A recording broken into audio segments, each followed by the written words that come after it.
પાસે પાણી છે, બરાબર. સાથે સાથે અહીંયા મેં 2 એરો બનાવેલા છે, દેખાય છે? બેની દિશા એકની આ સાઈડ છે, એકની આ સાઈડ છે, બંનેની દિશા અલગ અલગ જગ્યાએ છે કે નહીં? તમે અરીસામાં જોવો છો તમને, ત્યારે તમે જ્યાં તમારી સામે જ્યારે તમને જોવો છો ત્યારે તમે આ હાથ ઊંચો કરતા હશો ને, ત્યારે સામે ડાબો હાથ જમણો હાથ ઊંચો કરો ને, ત્યારે અરીસામાં એવું લાગે કે આપણે ડાબો હાથ ઊંચો કરીએ છીએ, પ્રતિબિંબ, બરાબર.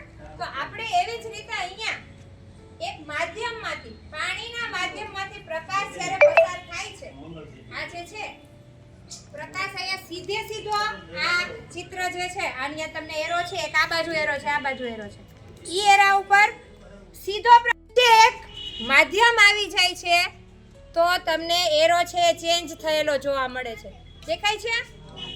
થઈ જાય છે, એરો બદલાઈ જાય છે.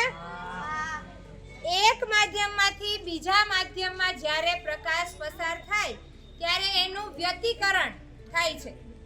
વક્રીભવન, વ્યતિકરણ, અમુક શબ્દો છે તમારે ખાસ યાદ રાખવા જેવા છે, બરાબર. એને અપવર્તન પણ કહેવાય, બરાબર. તો આ જે છે એરો પોતાની દિશા બદલી નાખે છે.